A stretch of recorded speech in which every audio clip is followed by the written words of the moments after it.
give you a lesson that it is partly one that I actually give in Turkey, just to kind of give an idea of why I personally think that travel to the lands where the Bible is written is important and sheds light on the text in ways that just reading it doesn't. And my study in Turkey I title A Clash of Kingdoms. And as we get into today's lesson, I think you may see why it's titled that. For those that have just come in, the little cards are to vote between our two studies.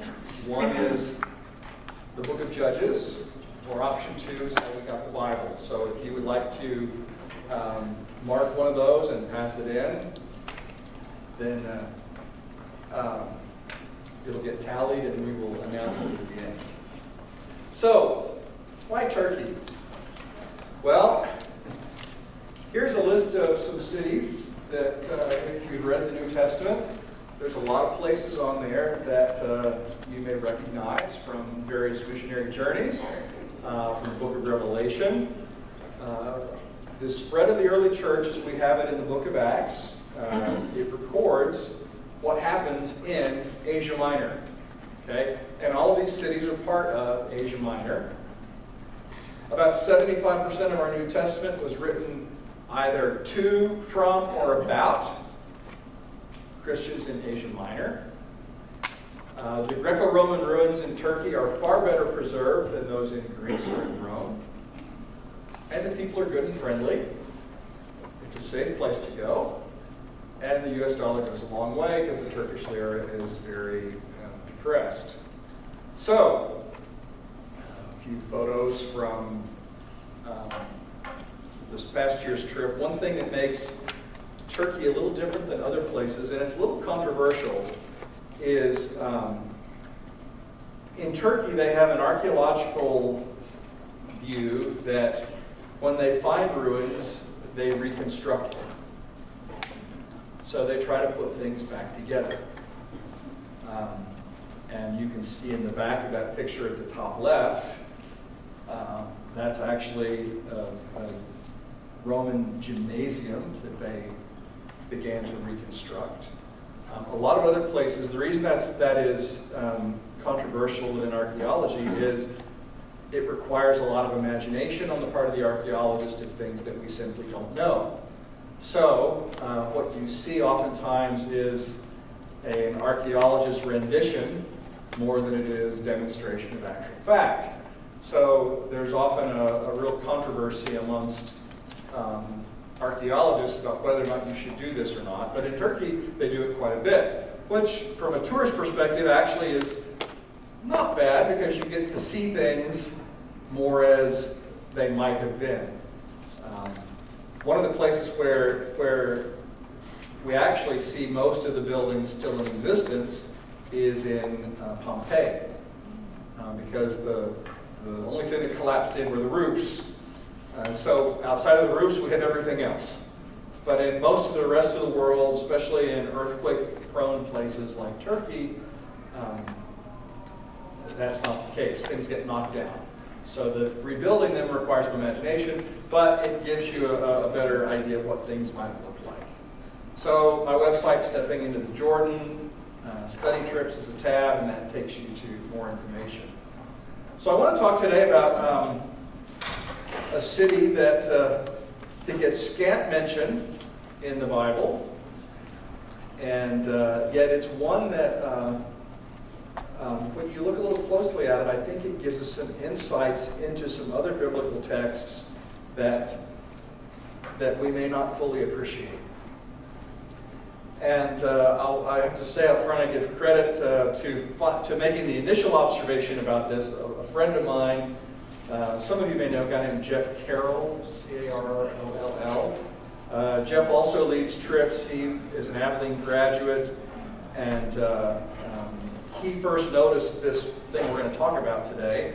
And as I got to digging into it, I was like, oh my goodness, there's a whole lot more here that we ought to discuss. So, that city that we're going to talk about is Perga. And most of you are probably like, what? What in the world is Perga? Well, Perga shows up on Paul and Barnabas' first missionary journey. And I'm not sure if my little pointer is strong enough to get it, but you see it there, right on the upper, kind of in the left, next to Italia.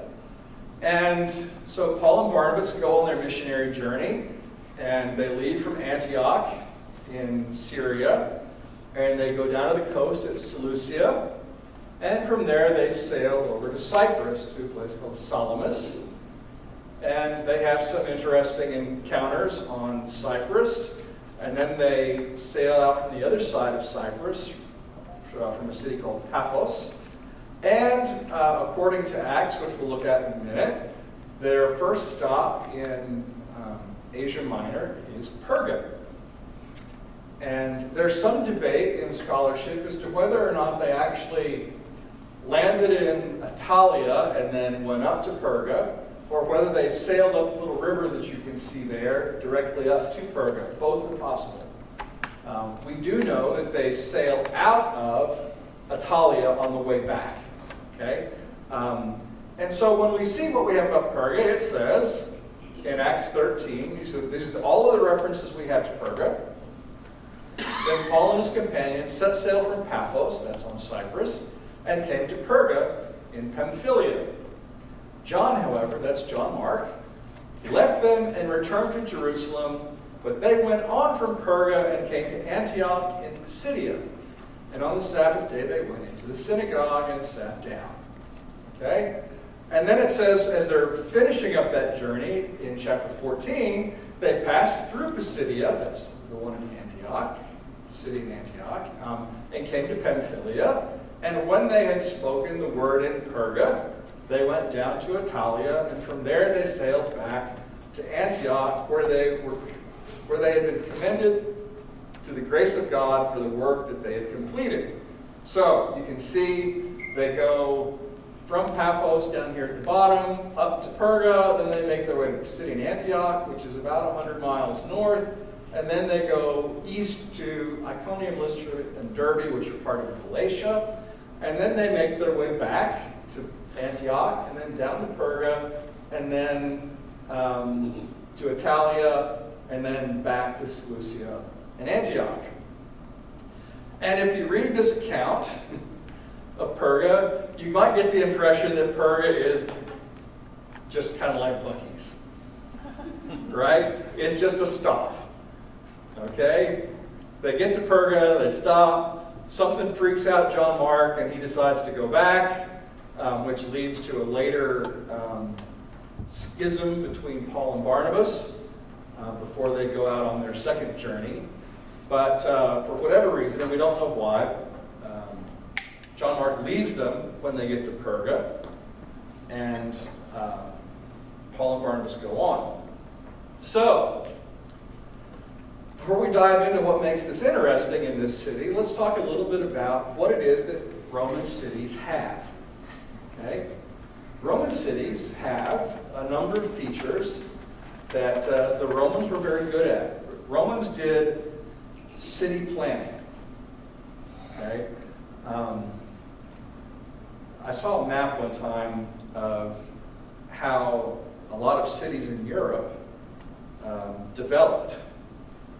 And if you've ever been to Europe, you'll notice that the roads just seem to kind of go all over the place. And what they found was they just kind of took animal paths and paved them, right? And built houses and things around. And so you get these sort of natural paths that then become the roads. But the Greeks, and especially the Romans, don't do it that way. They do actual city planning. They grid out the cities. They have certain features that is somewhat unique. You don't see it in Israel. You don't see it in a lot of other places. But when you come across a city that is well laid out, you know it's a Roman city. One thing they have is an agora, a marketplace. Typically, it's in the center of the town. They may have more than one agora, but there's normally a big one. They have central roads that run north-south and east-west. Some would say that the north-south road is called the Cardo, which means heart. And the east-west road is called the Decumanus. They have temples. Often those temples are outside the city. They're not in the city proper itself. They will have a theater. They will have an amphitheater, which is a smaller theater that is more used for sort of government activities and government debate than a formal large theater. They often have a stadium, and think of an oblong-shaped, oval-shaped track that probably looks a lot like what you see in a modern track and field sort of a thing, but narrower, because they do horse races. And then at one end, they would do gladiator events. And you also have something called a nymphaeum, which is a fountain. We'll talk more about the nymphaeum. So this is the nymphaeum at Laodicea, and it's quite a large structure. It's quite impressive. And a nymphaea is basically a large fountain. And that large fountain serves as a public water source. And it also includes a lot of statues, typically of gods and emperors. And you'll see, if you look way at the back, there's a statue there. I believe that's of, I think it's Hadrian. It's a Roman emperor. But these nymphaeums serve both a public service, giving water to the people, and a religious function. Now, if you're wealthy, you probably have running water into your home. Okay, a lot of Roman cities, they had running water. Water through their toilets, water that came into the home for use. But if you were not rich, then you went to the nymphaeum to get your water. So, let's talk about water for a minute. Why is water important? Water in many religions, has a sacred function. Water is often representative of the space, or water becomes a, I don't want to say this, it's the place where the divine world, the spiritual world, and the earthly world meet. Okay? And I'll give you some examples of these. And when I say that, I mean spring water, like water flowing out of the ground as a spring. Water is transformative, meaning it is purifying. And we'll talk more about what I mean by purifying in a minute. And oftentimes water can be connected to specific gods.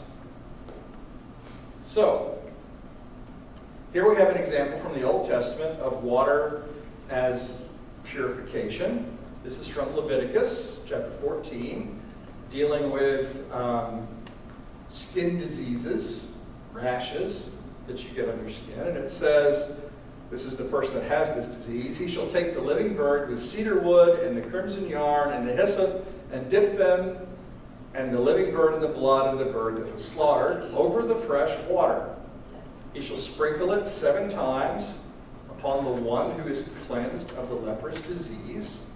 Then he shall pronounce him clean, and he shall let the living bird go into the open field. The one who is to be cleansed shall wash his clothes, and shall bathe himself in water, and he shall be clean. And he shall come into the camp, but he shall live outside his tent for 7 days. On the 7th day he shall shave his hair, the hair of his head, beard, eyebrows, he shall shave all his hair. Then he shall wash his clothes and bathe his body in water, and he shall be clean. Okay? Lots of use of water in someone who's being purified after they've gotten rid of this skin disease.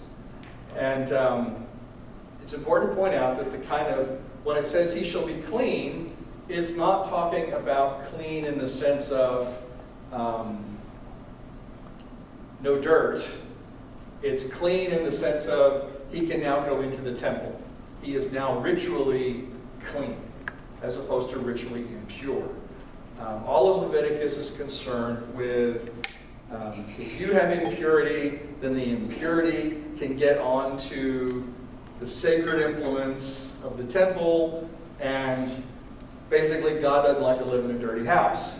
So the impurities have to be cleansed every so often. And there's two big cleansing detergents. One is water. Anyone know what the other one is? Blood. Okay, if you want to see what's being purified, follow the detergents. Okay, where's the blood going? Where's the water going? And that tells you what's being cleansed, what's being purified. Here's another one from Israel. This is Tel Dan. Tel Dan is in the far north of Israel. If you happen to recall, after the kingdoms divided, the northern kingdom and the southern kingdom had Jerusalem with the temple. So the northern kingdom had to decide, well, what do we do? We can't go to Jerusalem. We don't want the people going to Jerusalem. So they set up two different altar places. One at Bethel, which is in the southern part of the northern kingdom, and the other one at Dan, which is in the far north. Well, why did they pick those two locations? Well, they picked Bethel because it was a historical site of God. Bethel means house of God. Why did they pick Tel Dan? Why did they pick Dan? Well, Dan has a long association with pagan deities. It's the site of the largest spring, I think, in the Middle East. Massive spring, and this is part of the runoff from it. And you see this lush green area that springs up around this massive spring. And it is associated, it flows out of Mount Hermon, which is associated with the god Baal. And so they pick a place that has divine connections. Okay? Another one we see in the Old Testament has to do with water, with living water, spring water, is from Jeremiah, "For my people have committed two evils. They have forsaken me, the fountain of living water, and dug out systems for themselves, cracked cisterns that can hold no water." How does God describe himself?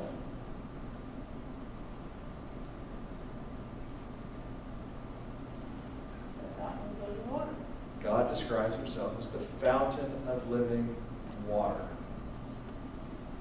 Okay? So the Old Testament has some association of this living water, this spring water, with God.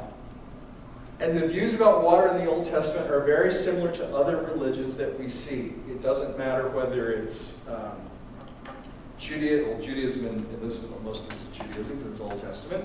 It doesn't matter if it's Buddhism, Hinduism, Islam, all have associations with water in some sense as being an important part of the religious activity. So what about the Romans? How did they view water? Well, Romans often associate water with specific deities. So for example, who is the god of the sea? Poseidon, okay? He controls the water. He is manifested in the water. His power is in the water. We'll see that little river that we showed earlier that connects Perga to the coast is the Kestor River, associated with the god Kestros, who's the river god. We talk about Nymphaeon. Okay, these comes from the word nymph, okay, which are these sort of spirit things, okay, that are associated with water. All those are some form of deities associated with water. They also considered that springs, what the Bible calls living water, were considered holy because they were sweet to the taste, and they were associated with these sorts of sacred spaces. And they used it in purification for religious services, just like we see in the Bible. And in terms of places where we see Greeks associate water with deity, this is a place in Israel called Panias. Any idea what god is associated with this? Pan. Okay, it's right there in the name, Pan. And you see that cave at the back of the image there? That cave, there was a temple in front of it. Originally it was a temple to Pan. And then later times it became a temple to Caesar Augustus. And the spring used to flow out of that cave and then down these, well, they probably weren't these nice rock bridges like you have now, but it would have flown down from that cave, down this hill, and down into the stream, and ultimately that stream ends up into a fairly nice-sized waterfall. Right now, this picture was taken in the summer when it hadn't rained for a while, so the water isn't quite as obvious, but most of the time, water is just flowing all the way down the stream. There was an earthquake in the 700s that shifted the spring from the cave down to kind of the base where these trees are, is where the spring comes out now. That cave, according to some people, was also known as the Gates of Hades, because that's where the spirit world and the earthly world came together. Panias is the old name for this place. Does anybody know what the revised name for this place is in the New Testament? Caesarea Philippi. This is Caesarea Philippi. When Jesus says, "Upon this rock I shall build my church," I gotta believe that big rock in the back has something to do with it. Gates of Hades. So, what about the Romans in Asia Minor? Because if you recall, Asia Minor is Greek, okay? And the Romans are coming from Italy. And so, how is it that they get control of this province? Well, one thing they do is they co-opt all the local gods and rituals. And they begin to map the Roman gods on top of it. And so one that we see quite frequently in Asia Minor is the god Artemis, okay, which is Greco-Roman god. And the older god that was from the region is called Kibele, or Kibele, or Kubala, or Kubaba in some places. And she is the mother goddess. And the Romans come along, the Greeks and the Romans come along, and they map Artemis over top her. Okay, because they're similar functions. They also co-opt various local festivals and turn it into the emperor cult, worshiping the emperor. Okay? The emperor is considered the son of God. Okay, because the gods have put him in charge of distributing their divine blessings to the people. And so we get back to the Nymphaeum. Why in the world is the Nymphaeum important? Well, it's used for religious purification. It's used to give the public access to free water. And it becomes an ideological symbol. Because you notice whose statues are there.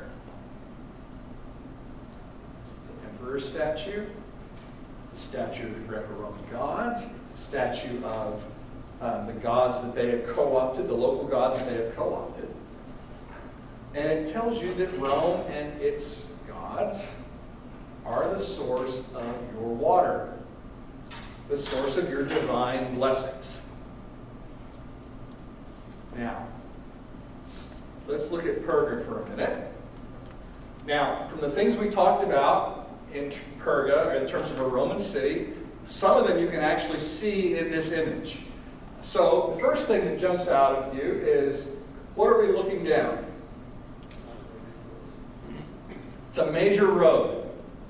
Okay, now this one is not totally straight. You'll see it has some zigzags in it, but this is the north-south road.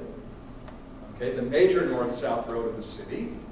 And then you'll notice there's also appears to be another road that cuts across from left to right. That's the east-west road. And you can tell it by looking at, what do you see along the side of this road? Columns, right? You see all the columns that are kind of going along the side? Now, it's a little hard to see, but it's easier up here at the front on the right. You'll notice there's a set of columns, and there's a wall behind it, okay? And on the left side, there's a row of columns, and then there's the wall that kind of runs behind it. You can see remnants of it. Now, between that wall and the columns, you have big covered sidewalks, and you have shops. So all along this street, all the way down, you can see it kind of winds its way all the way down, is shops. Then you have, let's see, we can kind of see it. It's in the far upper left corner. It's hard to see from this angle. But in that far upper left corner, as the road makes the jog back to the right, is the agora. If you look to the right above the P in Perga, you see some arches there. The stadium is right over there.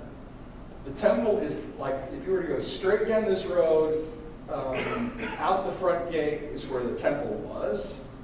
Okay? Perga has all these features of a Roman city. But the one I want to focus on is something we can see right here at the front of the photo. You get it from the other side. This is one of the two nymphaeum that we see in Perga. A little smaller than the one in Laodicea. But you can see there's a statue in the middle that's sort of reclining. And then there are 4 posts, 4 column pieces. That is a statue of Kestros, the river god. And then on the podiums there were, I believe it was Zeus, Artemis, Apollo, and Caesar were on the 4 posts. Those statues are now in a museum in Italia. But if we look the other direction, this is looking, if you can see at the back of this photo, is that nymphaeum. And you see there's this sort of track running down the middle, and you have this basin here where people could gather and get water. And this is looking like standing behind the nymphaeum and looking down. Okay? So this is kind of from the image on the left, you're looking back up the nymphaeum, and the image on the right, standing behind that statue that was sitting in front, laying across it and looking down it. And what do you notice right there in the middle? Stairs. Say again? A little bridge. Little bridge? Okay, yeah, there is a little bridge. Well, so what's a bridge go over? Canal. Oh, okay, there's a canal there. There's a stream that's running from this nymphaeum out of, down the middle of the road.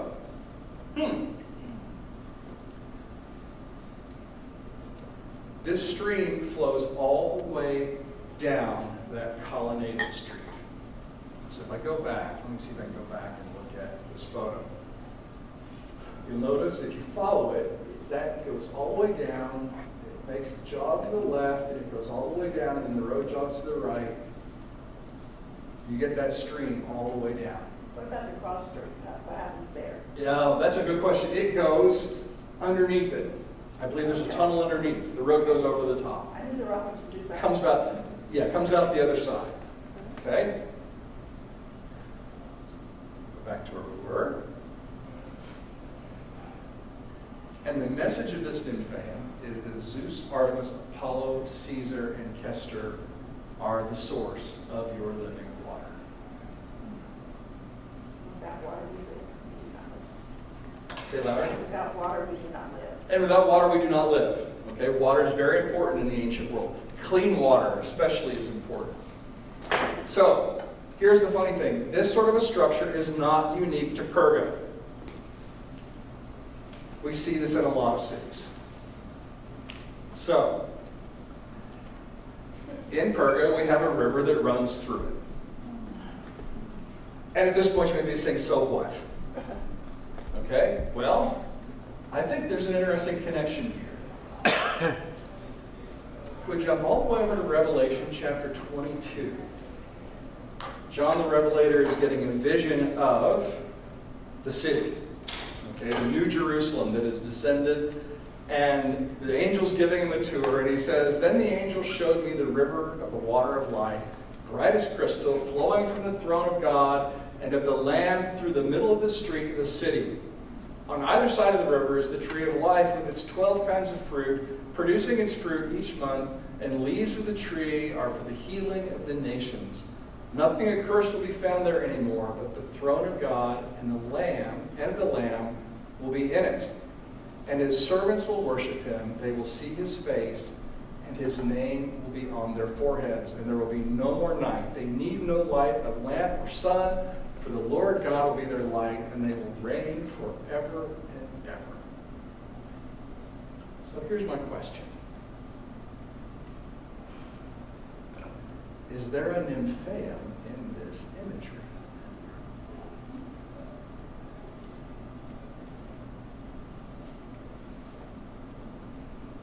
I think there is. And he calls that the throne of God and the Lamb that flows through the middle of the city.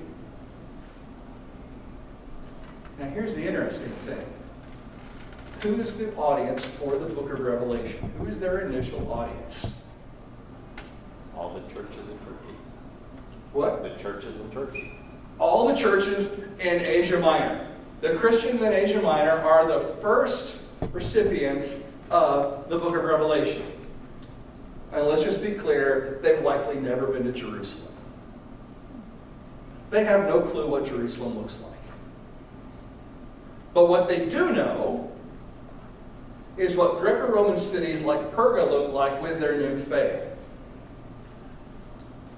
And so that when they read Revelation 22 and they see the throne of God and the water going down the middle of the street with trees on either side, what do they think of? I see that in every single city. Maybe not every single. I see it in a lot of cities. I see it in Perga. I know it's over here in Aspendos. I know it's over here in another city. And they understand the ideological religious message of the nymphaeum. And so for them, it brings out the clash of the kingdoms. Because Revelation is anti-imperial. It's against Rome. And it says that God is the source of living water, not the Roman gods. And to say that Jesus is Lord means that Caesar is not. You can't have both. It's one or the other. And that all the blessings that Rome claims to offer are really under God's control. They all belong to God. And oh, by the way, in the age to come, what he delivers, as Revelation says, it's even better than anything Rome provides. Okay? Fruit all the time, healing in its leaves, no more crying, no more tears. Everything works as it's supposed to work with God and the Lamb in control. Clash of Kingdoms. From a new way. Questions, comments, thoughts? Yes, sir. Oh, I was wondering,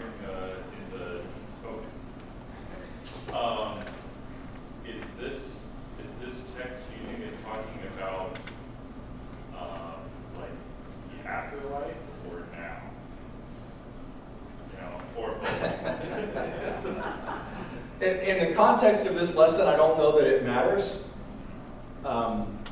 I think most of Revelation is backward looking. Okay, it's commenting on current events and past events, not future events. I think when you get to 21 and 22 is where he begins to look to the future. and his vision in very in symbolic imagery describing what the age to come shall look like. And the imagery he uses to describe it is something they'd be very familiar with. A city with a nymphaeum and a street with water flowing right down the middle of it.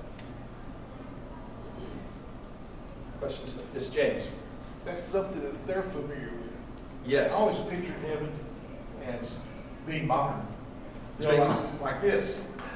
So, makes me wonder if being in heaven is going to be like going back to what it was then, even though I know the streets are paved with gold and all of that.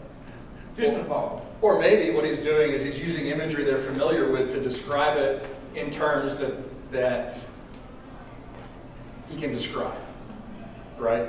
In other words, if using language and imagery that is unfamiliar means nothing, right? But to use language that you're familiar with and to also take things that Rome is doing for you and twist it on its head and say, Rome's not doing this for you, is a big thing. Let's see another question. I think it shows that God, Jesus, our church is adaptable to exactly where we are now. Yes. We don't have to go back to what it was in Rome or in Jerusalem or in anywhere. That's why we can worship everywhere. This is God's world. Yes. And everything relates and is adaptable to the times and what we're living in now. Yeah. Agree 100%. Okay. Yes, ma'am. By giving them something that they're familiar with, I would think that that would give him more credibility. Because say if he's going to make up something they have no idea about, they'll say, "Oh, you're nuts. We don't even know what you're talking Yes. about." Yeah. He uses imagery they're familiar with and turns it around. And the ultimate question is, who are you giving your allegiance to? To Rome or to God? And that message flows throughout the whole book of Revelation. From page 1, chapter 1, verse 1, through the end of chapter 22. Well, he's done that all along. He's given you a picture. He's given you, he does it with, when he talks about, something that's familiar. Yes. And he uses something familiar to point out something that's unfamiliar.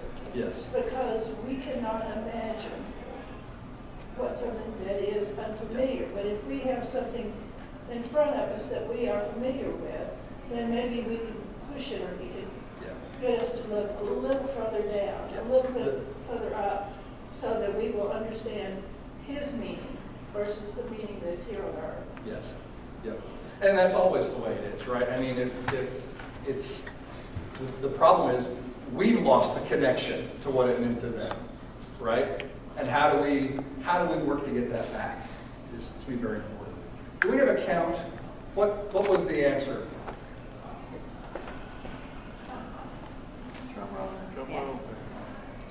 That's the. Oh wow! Okay. So, no. Who was the swing state? Do you have two here? Right here. Well, it still doesn't make the difference, but it's close. Interesting. Okay. It's not to say we can't do the other one at another time. How we got the Bible will be what we talk about. So, if we had judges, I was going to give you some scriptures to read.